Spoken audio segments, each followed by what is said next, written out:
So on behalf of our board of directors, on behalf of our entire staff, it's an honor and a pleasure to have you here in the historic Arthur Stillwell Room, which is truly a Kansas City entrepreneurial success story. So thank you so much.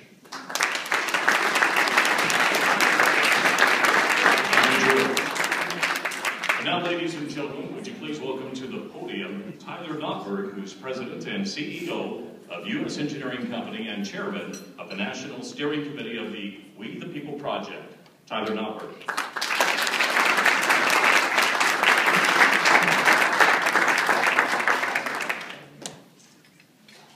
Thank you. Welcome. The phrase, we the people, changed the world over 2 centuries ago.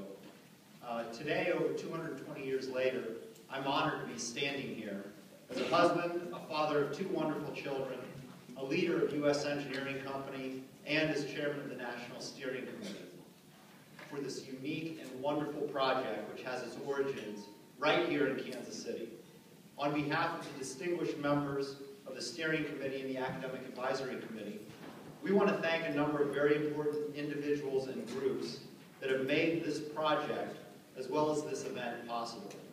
First and foremost is the visionary for We the People, Amy Larrabee. I've gotten to know Amy quite well over the last few years, and it's impossible to sum up all she has meant to the project during that time, during this last decade it's taken to bring to life. Her relentless belief in the importance of this effort and the leadership that she's provided to her team has been nothing short of inspirational. To say the least, it's been an odyssey for Amy and her team. It began with an amazing flyover of Washington, D.C., using an IMAX camera not long after 9/11, a flyover that was only made possible with the help of one of our National Steering Committee members, General Richard Myers, who is also a former chairman of the Joint Chiefs of Staff, and who incidentally is a Shawnee Mission North grad and a K-State grad. It's taken the team to locations far and wide for research and filming, but it's now nearing completion in the darkened post-production rooms where teams are assembling the final film as we speak. Thank you as well to Kansas State University, and especially President Kirk Schultz, whose dedication to education has led this project in a new and exciting direction that goes well beyond the film, and which he'll discuss shortly. Next, I'd like to thank the Rainier family and Bob Rainier, as George said. Without their generosity and leadership, we wouldn't have the state-of-the-art giant screen facility here in Union Station. Thank you as well to George Costello and the Union Station team for hosting us this evening. Thanks, George. We're excited to announce that in September, we'll launch the international premiere of this film at the Smithsonian's National American History Museum in Washington, D.C., in conjunction with the national premiere, which will be held right here in Kansas City in the Rainier Family Theater. Thanks to the Ford Motor Company Fund as well, which was both a seed funder and remains a very strong partner with us as we prepare to launch the film at giant screen theaters around the country this fall. And to the Farrell family, UMB Bank, and the Kemper family for being major sponsors from the very beginning of this project.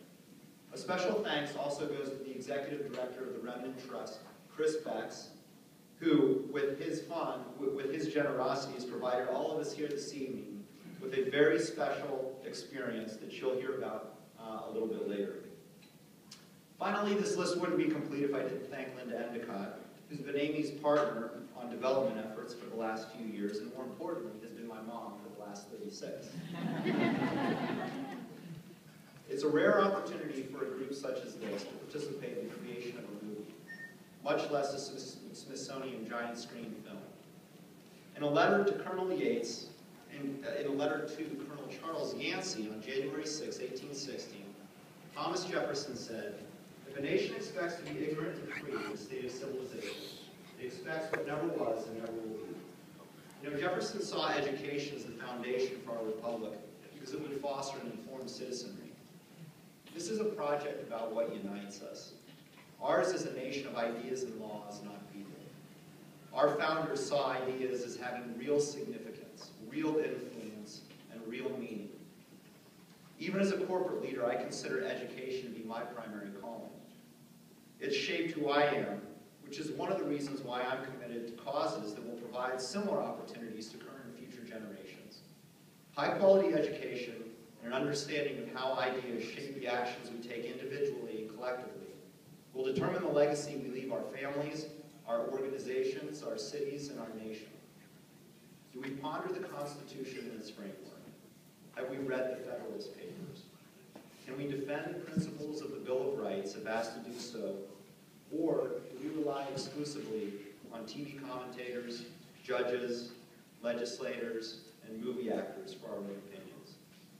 We can outsource many things in our lives, but we can't outsource our own curiosity, our knowledge, or our logic.